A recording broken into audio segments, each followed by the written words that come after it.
What's up YouTube, NCG here, bringing you a new type of video. So today we are bringing you a getting to know video. So in these getting to know videos I will show you or we'll break down those meta decks, or we'll break down certain decks to know what their best cards are, what type of plays are, and then we'll bring out the cards that give them issues. So cards that if your opponent plays, you're going to have a bad time. So without further ado, we're going to crack straight into these. So we start off with Masterpiece, the True Draco Slaying King. Now, I'll zoom in for you on this one. The artwork is beautiful, absolutely stunning. So they've done a really good job at Konami with this one. And its effect reads as thus. To tribute summon this card face up, you can tribute summon continuous spells or trap cards you control, as well as monsters. Unaffected by the effects of the cards with the same card type, monster, spell and or trap, as the original card type of the cards tributed for its tribute summon. So, in summary, you can tribute summon this guy using continuous spells and traps, and he becomes immune by the effects of either the spells, traps, or monsters, whatever two were used to tribute summon him. Once per turn during either player's turn, if you control this tribute summoned monster, you banish one continuous spell or trap card from your graveyard, then target one other card on the field, destroy it. So he's a Dryden on cocaine. He's a 2950 attack and 2950 defense, so he's incredibly strong. Then we move on to Dynamite Knight, the True Draco Fighter. This is probably the second most important card, which is why I was a little bit disappointed when the Euro match dropped and they missed this guy off. But hey ho. Anyway, so again, to tribute summon this card face up, you can use continuous spell or trap cards you control instead of a monster. Once per turn during either player's turn, when your opponent activates a card or effect while you control this tribute summon monster, you can take one True Draco or True King continuous trap card from your deck and either activate it or add it to your hand. So unlike Masterpiece, this guy doesn't become unaffected by the cards he's tributed for, but when your opponent does absolutely anything, he gets you a True Draco King, True Draco or True King continuous trap card, which is really important because it helps with a lot of combos.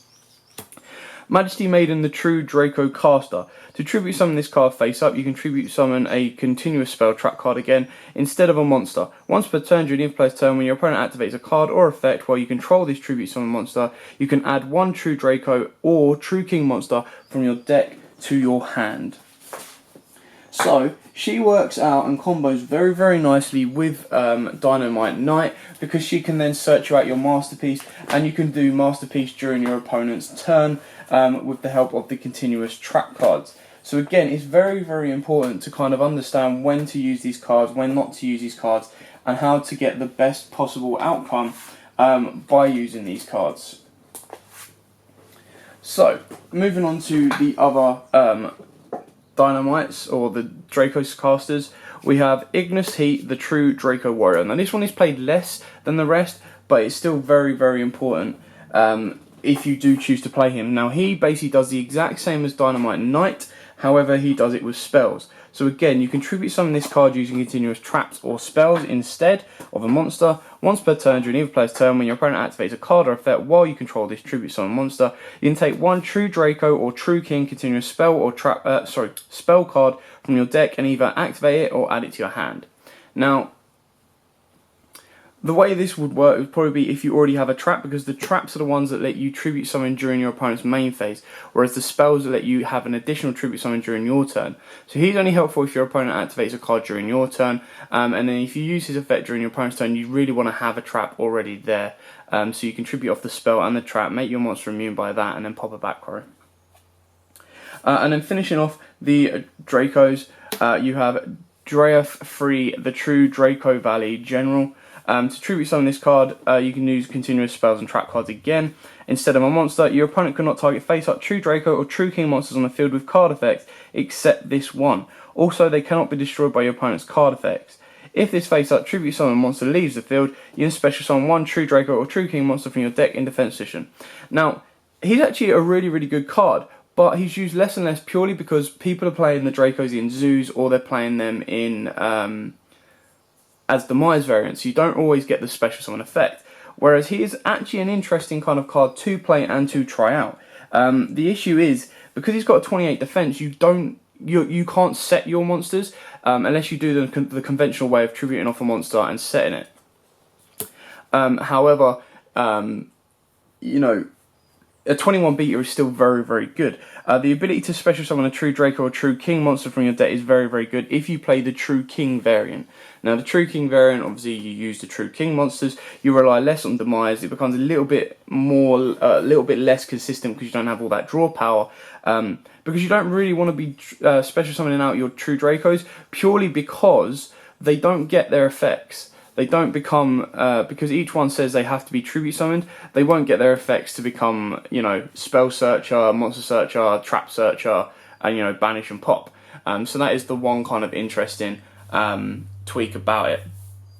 Okay, and now finishing off the monster lineup for the Dracos is Metron 12, the true Draco Combatant. Now, this is the big boss monster. Again, he's not used as much. The main ones that are used are these three, but it doesn't mean that these are any worse for wear. So, the true Draco Combatant requires 3 tributes to normal summon, cannot be normal set. To tribute summon this card face up, you can tribute continuous spell and trap cards you control, as well as monsters. He's unaffected by the effects of the cards of the same card type, monster, spell, and trap, so you can make him immune by everything. So the only out to this guy would be to beat over him or to kaiju him. He's unaffected by the effects of these cards, as the original card types tributed for the tribute summon. If this tribute summon monster in its owner's control is destroyed by an opponent's card by battle or effect, you can special summon one fusion, synchro, or XYZ monster that is earth, water, fire, or wind from your extra deck. So he can special summon you out Crystal Wing. He can special summon out VFD if you wanted to. Obviously, mainly you're going to be going for the fusions or the XYZs, fusions or the synchro. Sorry. So he is a nice little out. But again, you don't play him in the demise variant purely because the exact same as general, you don't get the ability to special summon as much. Obviously, the requirements on him is quite high as well. I will be looking into a build where it involves the True Kings and all of these guys just to see how consistent the actual pure archetype is. Right, so that's it for the monsters. Now on to the spells. So, Dragonic Diagram. Now this is the main card. This is used in pretty much every main meta deck at this moment in time, like Dinos and Zoos, as well as Dracos. So all True Draco and True King monsters on the field gain 300 attack and defense. And this is one thing that some people do forget. The first time each tribute summoned True King or True Draco monster would be destroyed by battle or card effect this turn, it is not destroyed. By battle, each turn, it is not destroyed. Once per turn, you can destroy one other card you control or in your hand, and if you do, add one True Draco or True King card from your deck to your hand. So it's your Searcher. It can be disrupted quite easily, but also the ability that your monsters can't be destroyed by battle once per turn is very, very, very important. True Draco Heritage. So again, artwork I think is really, really nice because you've got Ignis Heat right there, you've got Majesty right there, and then obviously you have Dynamite Knuckle, and I believe that's Master Pendulum right at the back there. So during your main phase, you can draw cards equal to the number of True Draco and True King cards from card types, monster, spell, and trap sent from the field to the graveyard this turn. So basically, you can draw a maximum of 3, minimum of 1. During your main phase, you can immediately, after this effect resolves, tribute summon one True Draco or True King monster face up. If this card is sent from the spell and trap card zone to the graveyard, you can target one spell or trap card on the field, destroy it. You can only use the effect of Heritage once per turn. So he gives you an additional tribute summon, he pops back row, and he can be a Dagusto Emerald, or not Dagusto Emerald, sorry, he can be a draw free. It's very, very important and very, very good, this card. Disciples of the True Draco Phoenix. You can target, for, again, artwork is awesome. You've got like pretty much all the Dracos in this. I think it's absolutely beautiful. It would have been nice to see this as like an Ultra instead of that one, but it's still very, very cool. You can target 3 True Draco and or True King cards in your graveyard, shuffle them into the deck, then draw 1 card. During your main phase, you can immediately, after this effect resolves, tribute summon 1 True Draco or True King monster face up. If this card is sent from the spell and trap card zone to the graveyard, you can target 1 spell or trap card on the field, destroy it. You can only use each effect once per turn. So, not only does this give you an additional tribute summon, it is your Dagusto Emerald for the deck, which is very, very important. And then obviously when it leaves the field, it pops back row. Now on to the traps. True King's Return. Again, artwork is absolutely amazing. You've got all 4, well, you've got 3 True Kings. It's a shame the Earth one's not in there, but you've got VFD there, you've got the Fire one up there, the Water one down there, and the Earth one down there. So obviously the one that's missing is the Wind. But again, awesome artwork, absolutely beautiful. And as you can see on camera, you can see the red glow behind it. Anyway, so if this card is sent from the spell and trap card zone to the graveyard, you target 1 monster on the field, destroy it, which is very, very good. You cannot activate the following effect of True Kings in the same chain.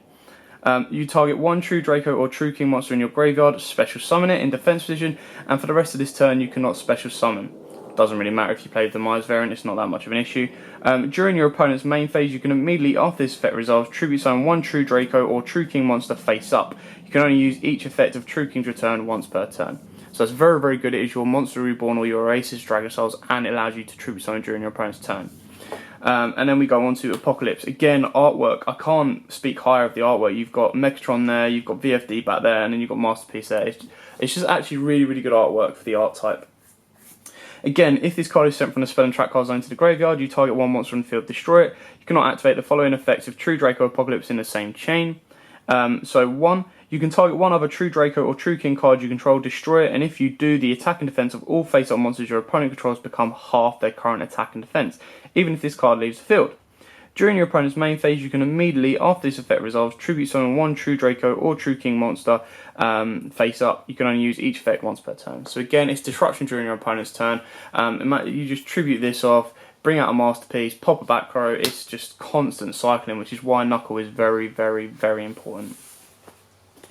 So that is kind of it for the main Draco kind of engine there. So it's a short kind of art type. Well, in cards wise, you've got like 6 monsters and then 5 kind of spells and traps together. Now I'm going to take you through cards that can give this deck a hard time, that can make it an issue. So we'll start off with the standard monsters. Now obviously there's a bit more variety to this, but these are just the main ones that stick out that straight away you're either going to side in or you're going to play against these guys. So you've got Ash Blossom and Joyous Springs. Disrupt their field spell, they do struggle quite a bit. Obviously, if you played Demise variant, you'd hit their Demises, their Dualities, their Pot of Desires. Absolutely anything, Ash Blossom can deal with them quite a lot. Ghost Ogre can be very, very helpful to chain towards like their Dynamite Knuckles, their Majesty Maidens. It can also help massively well to go against their Masterpiece if they use their effect and they're not immune by monsters. And then obviously it hits the field spell, which is very, very important. Kaijus, always play a Kaiju against this deck, because if you don't want their Knuckle to search, you can always use it on them. If they do play Megatron, or if they do play Masterpiece, well, they will be playing Masterpiece, you drop a Kaiju on them, and then you've pretty much got free reign to go for it. Mask Restrict. Now, there are natural outs to this, because all they have to do is use their field spell to pop one of their spells that can then pop Mask Restrict. However, if they don't have that available to them, Mask Restrict is incredibly, incredibly helpful, because they don't have many cards that normal summon, unless they play a couple of hand traps, which in the Demise variant is very, very rare, but it does happen. Chaos Trap Hole. Chaos Trap Hole is another alternative to get rid of their Masterpiece. Now, obviously, if they're going to bring an indestructible Masterpiece on board, you want to try and stop it as best as you possibly can. So in addition to your warnings, Chaos Trap Hole can also be incredibly, incredibly useful. Now on to extra deck spaces. Bills the Diabolic Dragon. Now obviously this is more deck specific, but Bills gives them a massively hard time purely because it can't be destroyed by battle or card effect, which is what the Dracos rely on.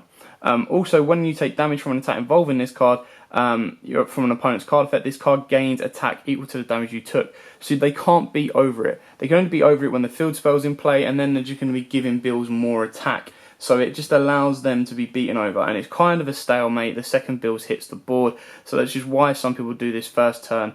And there's very, very few outs. I think in the Domain variant, in the Demise variant, if you play Domain of the Monarchs and Monarch Stormforth, that is probably your only out as a main deck to Bills and stuff like that. And then we come up to Indestructible Crystal Wing. So not Crystal Wing made normally, Crystal Wing made in Wind Witches.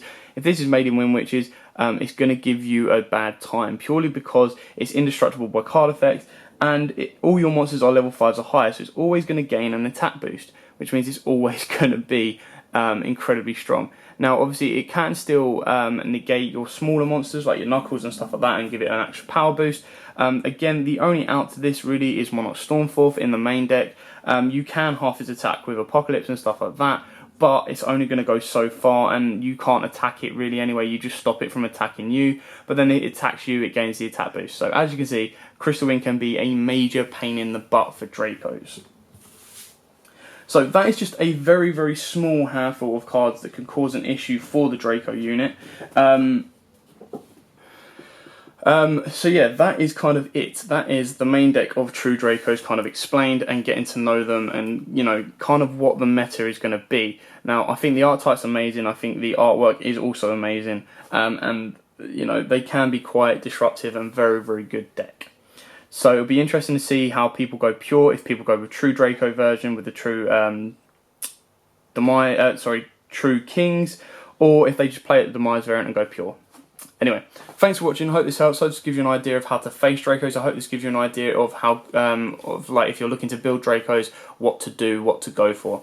So thanks for watching. Don't forget to like, comment, subscribe, share, and until next time, guys, as always, see ya.